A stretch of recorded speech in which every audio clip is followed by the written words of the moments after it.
现在过年了，我看一些西方国家的媒体想擦掉中国文化，我看非常不爽。这个视频本来我拍的是法语啊，为了给法国人听，但是我也帮你们翻译中文。C'est le Nouvel An chinois. Et vous avez dû remarquer la propagande hypocrito-inclusive qui est mise en place, qui consiste à nous dire qu'on ne peut plus dire Nouvel An chinois, mais qu'on doit dire Nouvel An lunaire asiatique.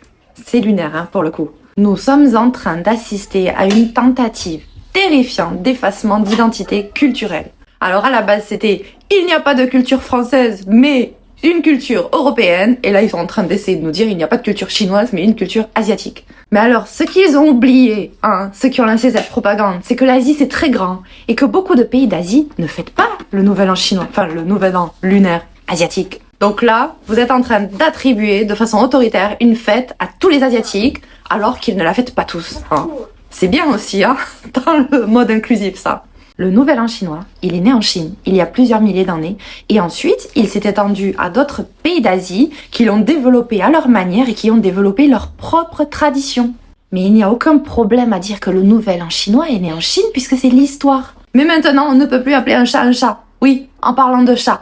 C'est intéressant, tout à l'heure je regardais un article, alors encore on parle de Nouvel An lunaire puisqu'on ne peut plus dire Nouvel An chinois, mais on ne parle que des signes chinois, des signes du calendrier chinois. Parce qu'il faut savoir que dans d'autres pays d'Asie, par exemple au Vietnam, il n'y a pas le signe du lapin. Ils ont remplacé le lapin par un chat. Alors si vous êtes sous le signe du lapin, ou maintenant du chat, du coup, en fait vous n'existez pas. Vous n'existez pas du point de vue de ces médias. Et d'ailleurs, vous remarquerez donc qu'ils ont la bienveillance de parler de Nouvel An lunaire asiatique dans les médias. Mais ils ne vous montrent que le Nouvel An chinois. Les spectacles de robots, les défilés dans les rues, les feux d'artifice, que chinois. Donc on se donne bonne conscience en parlant de Nouvel An lunaire asiatique, mais on n'a pas le respect d'aller jusqu'au bout et de s'intéresser aux cultures asiatiques et à la façon dont chaque pays fête le Nouvel An. Comme c'est beau, l'inclusion ou l'inclusivité, je ne sais pas comment on dit, c'est lunaire un peu. D'ailleurs, j'étais en train de me dire, ce sont mes amis d'enfance vietnamiens qui me disaient qu'ils fêtaient le Nouvel An chinois, ils l'appelaient chinois, et me donnaient à l'époque des calendriers chinois écrits en chinois. Mais alors, qui crée vraiment ces revendications et dans quel but?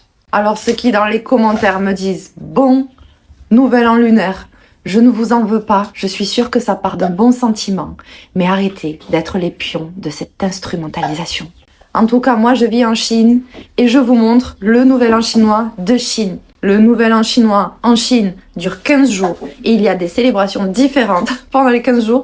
Je suis même pas assez experte pour vous les raconter en détail. Alors j'aurais même pas la prétention de vous raconter en détail le Nouvel An asiatique. En plus, sachez que les Chinois ne reconnaissent même pas le Nouvel An du 31 décembre. Pour eux, ça s'appelle autre chose. Ce n'est pas le Nouvel An. Ils ne reconnaissent que le Nouvel An chinois. Donc si on veut aller jusqu'au bout de la démarche, eh bien, on appelle ça le Nouvel An, tout court. Voilà.